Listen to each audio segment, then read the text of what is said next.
Welcome back to What Arty Noobs with General Disturbance. This is a Strv 103B. It's the Tier 10 Swedish tank destroyer. It's located on the northwest bourne of Empire's border, and this one is under the command of Revolutionize. Now he's going to have the battle that everyone would dream of having, really. In fact, I thought that when I saw a replay with a Super Jumbo recently, it was the ultimate in medal collections. Oh, how wrong I was. You're going to see something which is going to blow your mind with this battle. Now the Strv 103B, it's got a diesel engine to drive it forward in normal conditions, and at high speed it uses a gas turbine engine. That's why you get that high speed whine. It's got a 105mm gun which is capable of 390 alpha, and the book reload is 6.71 seconds. But you can see here that Revolutionize has got it down to 5.44. Now of course it takes a couple of seconds, in fact 1.3 seconds, to go into siege mode, and once he's in siege mode he's a lot more accurate, and he's also basically in a position which enables him to get shots on the enemy with most enemy shells bouncing off if they hit at the wrong angle. The armour's only 40mm thick, but it's so heavily angled that most rounds will bounce off, but he will get auto-penned by anything which is 3 times the calibre of his armour. So anything with 120mm shell is going to pen. Okay, a couple of enemy tanks have been seen and they've been fired on so far, and he hasn't actually fired on anyone, but he corrects that by getting around into the Revolutionize, or Ravioli as Jingles call it, which is the correct name for that thing. And a T-57 heavy. Just going to slice through these guys. So 3 shots so far. This is a very well-known ambush position. The problem is that if there's Arty in the enemy team, normally an Arty will fire a round in blind just to see if anyone's at home. But so far, none of the 3 enemy Artys on their team have done that. In fact, they've got 2 M53 M55s and a GW Tiger P. So you would have thought that one of them would have fired in this direction. It's another round into the T-57 heavy. Yeah, just doesn't even need to aim for the weak spots. He just goes straight through the armour, slices through it with like Swiss cheese. 308mm of penetration with standard APCR. That goes up to 390 with the premium rounds, and he's carrying some HE rounds as well. This tank is the creation of a gentleman called Sven Berge, a Swedish gentleman who in 1956 proposed an idea for the S tank. In fact, he called it Alternative S, with the S being Sweden or Swedish. And this was to reduce the height of a main tank by basically having a tank without a turret. Quite a novel idea, but it actually did work. And surprisingly, a couple of S tanks were actually taken over to Britain and considered as replacements for the Chieftain. When they were tested against the Chieftain, it was found that they were actually far more effective because they had a high serviceability rate, whereas the Chieftains were always breaking down and needing servicing. A Leopard tank takes around the Leopard prototype, and he's out the game. His first kill. Now you might be surprised that it's actually the Leopard 2, which is the tank that actually replaced the S103 or Strv 103. It became the Leopard 2 became the Strv 121 and 122, and the reason he's taking this defensive position now guarding his cap is because the enemy have broken through on the valley, and he's expecting the enemy to turn up. The Arty's quickly debunked south for his own security. In fact, all 3 of them are down there. In fact, I don't think one of them is going to survive very much longer because he's very close to the enemy. Oh, Lorraine. Yes, you've made a big boo-boo, and now you're going to pay for it. So, second kill won't be his last. As I said, this is one of those games you would dream of having. He's losing teammates. He's down to just 5 now. 5 on his team. 2 of those are Arty, and they're probably going to be the next ones to die, because there's a couple of enemy tanks coming up. No, he wasn't the next one to die, but he's now down to just 3 teammates and him. And I think he's beginning to think, yeah, this is going to be a big ask. A very big ask. He's having a quick good look all around to see what the situation is. Supposedly there's only 1 enemy tank in the valley, a batch at 25 ton, but you can't guarantee that. Most of the enemy tanks appear to be behind him, and I think he's now decided that he's going to have to quickly turn around and deal with them. Good shot into the gorilla. Next shot going for the Conqueror? No, because he went behind a rock quickly. He's thinking about turning, but there's the Supercon, but he gets around into him for 324, low roll. Got a 7032 helping him out. There's the back chat. He actually doubled back round. Okay, he's been spotted. He's going to be a target for Arty soon. He bounces around from the Conqueror. Yeah, there's the Arty, making his presence known. In fact, now he's all alone, because everyone else has been wiped out. And another Arty round just landed short distance away. He takes out the back chat. So he's 3 kills now. And potentially he's got 20% of the enemy hit pool. Might have a high caliber. Okay, just bounced around from that Revolutionize, the one he hit earlier. So the angle of the armor is such that most rounds bounce off. They look like penetrations on the hull, but they're not. Oh, he just got hit in the tracks. Now the problem with the Strv 103B is it's aimed using the tracks. If you can't move your tracks, you can't move the gun. That's the problem with hydropneumatic suspension like this, where it aims the vehicle, but it actually can be an advantage as well. Another round into the concrete, a 1 shot. Kill him. Yep, got the kill. The Revolutionize come round, but I don't think he's lasting for long. No, because he's out the game. That's 5 kills. Takes a round from the Supercon. It was an HE round. He finishes the Supercon off. And now he's in the position, after getting his top gun, there's only 3 enemies left.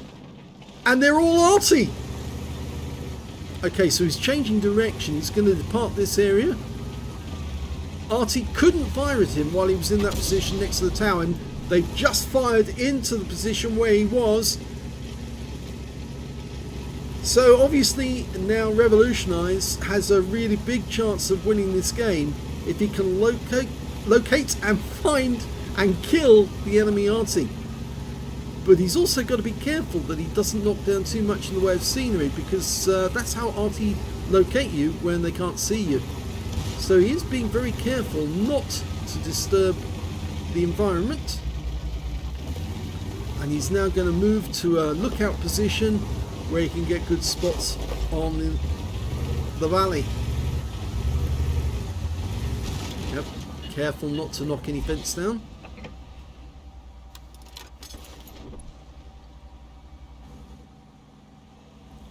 He's thinking about which direction they're going to come from. The GW Tiger P is a very slow Arty. He'll take the most flat route, which will be all the way to the west and then up towards the gap. And he suddenly realised that. The M53, M55s could possibly come straight through the valley. There's nothing to stop them. They've got plenty of power. I think Revolutionize has realised that he's probably better off staying in this little valley area here. One of the Arty might come forward just to find out where he is, whilst the other one stayed behind to get shots on him. But he's staying in the cover of that hill, which is the best thing to do if you're a tank, because Empire's border was made, well, it was made against Arty taking part in the battle, so to speak. It was made much more difficult with these very tall valleys and these the walls from the Great Wall of China blocking the shots, the Arty shots. There's only a few places, a few channels where Arty can get good shots through. But unfortunately, this particular position is one of those where Arty can get a good shot. The only thing is, Arty doesn't know he's here. Now, I would say that he's not likely to see Arty come up that particular channel, which kind of indicates that Revolutionize doesn't normally play Arty, because if he did, he'd know that we wouldn't go through that particular valley, because you have to climb up a steep hill, which is very tiring, very slow, and it's much easier to take the flat routes. So one of the Arty might drive past him very, very shortly on the way to the cap.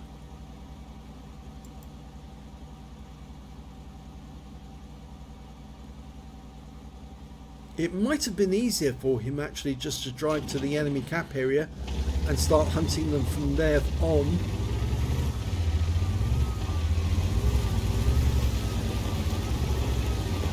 I think that's what he's decided to do now. He hasn't got a whole lot of time to lie in wait for the enemy. It's much better for him to go out hunting the enemy. And he's found the first one. It's an M53, M55 who managed to get behind him, but he's in a position where he can attack this guy without getting... Oh, gets one round in, and there's the kill shot. If he can get it. No, he can't get it. Now he can. And there's the other one. Oh, he took a round from the M53, M55 to the south. Notice they did choose the flat routes. He goes to the aim, but he's lost sight of the M53, M55. There he is, making a runaway. Gets a high roll, but he still doesn't kill the M53, M55, and now he's going to have to chase him down.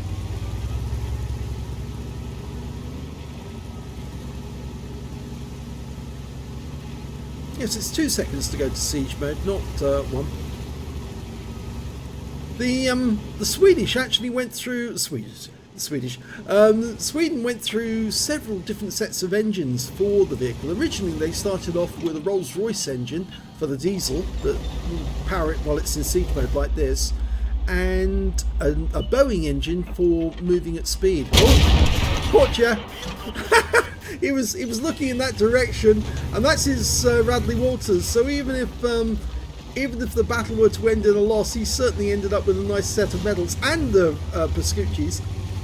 But they actually then switched to a Rolls-Royce engine and a Caterpillar turbine.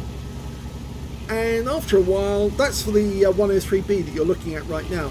But the 103C, which is the next variant, actually had a Detroit diesel engine and a Caterpillar turbine. Apparently it's the reliability of the engines, plus of course the engine power. The Boeing could only put out 300 horsepower, but the Caterpillar one could put out 490, and that made the vehicle go much faster. Oh, look at this! And he managed to get a hit, even on his side. How did he do that? And that is the end of the game. Fantastic game for Revolutionize. Quite embarrassing for the GW Tiger P, but there you go. At least he got a hit, even at the end of the game. Let's have a look at the end of battle results. Here's the end of battle results for that one. You won't believe it. Look at that huge amount of medals. He managed to get an ace tanker in the Strv 103B, and it's his first ace tanker. You only get those scrolls the first time, and he got it on his first time. He got a Reaper badge for getting consecutive kills on consecutive shots, a fire effect for doing more damage than the hit points of his own vehicle, a shell proof for blocking more damage than the hit points of his own vehicle, a master gunner for getting 5 armor penetrating shots on a row, a duelist for taking down 2 tanks who damaged him in the battle, a bruiser medal for getting at least 5 critical hits, he managed to get 11, a sharpshooter for getting 10 or more consecutive hits on the enemy, and he also got a Hand of God for surviving the battle, having received damage from 4 different enemy tanks or more. Well, he certainly received a lot of damage from a lot of different tanks, but he survived just by the skin of his teeth. Then we got the epic medals. And the epic medals, he picked up a Dumitra's medal for killing 3 enemy SPGs. He then managed to get at least 8 kills. In fact, he ended up with 9 and got a Radley Walters medal.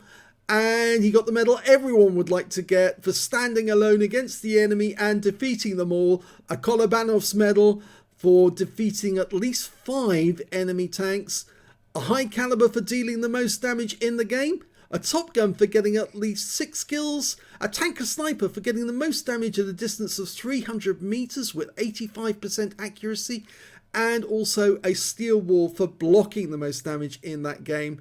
His win rate from the game was 10,635, which is incredibly good for a tier 10 tank, and considering this is a first ace tanker as well, wonderful display by Revolutionize, well done indeed. Let's have a look at team scores and see how you compare. 6,976 hit points of damage, nearly 7,000, just shy of 7,000, just 24 hit points short of 7,000 hit points of damage. The next highest scorer was the Super Conqueror, who hit him a couple of times actually, but he got taken out, was 5,414 hit points. The next high score after that was the Caro 45T with 2,635. When it came to kills, yes, he was streets ahead of everyone else, 3 times the next highest scorer. He got 9 kills, 3 kills went to the Super Conch and also to the T57 heavy tank and the Batchat 25 ton. And when it came to base XP, yes, again, he's the only one over 1,000 with 1,418. The next high scorer being the 7032 on his own team with 809. And then the T44 managed 737. He got the top in all 3 columns. He fired 25 rounds in that game. All rounds hit the target. Every one a direct hit, 100% accuracy. 24 of them penetrated. So only one didn't pen the target, but all the others did. 6,976 hit points, of which 3,884 were at more than 300 meters. So you can see about half the damage he did during that game. In fact, more than half the damage he did was at long range. 14 hits received from the enemy, only one of which actually penetrated, 10 non-penetrations and 5 hits by way of splash. 2,770 hit points of damage blocked by armor, 3 enemy vehicles spotted, 11 enemy vehicles damaged, 9 killed. And on a premium count he earned 76,203 credits, and after repair, ammunition, resupply and consumables made a profit of 8,406 credits. He received 7 bonds because it's a tier 10 game, 2,127 XP, you got a massive 18,508 experience points for completing a mission and took away 20,635 altogether. That was a phenomenal display, and it's a massive amount of medals for somebody to get on their first ace tanker in the Strv 103B. What more can I say? Congratulations, Revolutionize. That was an epic display. It was a pity at the end you had to kill all 3 Artys, and even more of a pity that the poor little GW Tiger P managed to fall on his side. But at least he did manage to get around into you. He acquitted himself well. He kept ready and waiting for you to turn up. And the moment you did, he launched one right into you, nearly got you, but he went down fighting anyway. That's the one thing I always like about Arty. Go down fighting, try and win if you can. If you can't win, then do as much damage as you can. But fantastic game for Revolutionize. I hope you all enjoyed that replay. If you did, please give this video a like. Do subscribe to our channel. Leave a comment down below because it feeds the algorithm. And thank you for watching.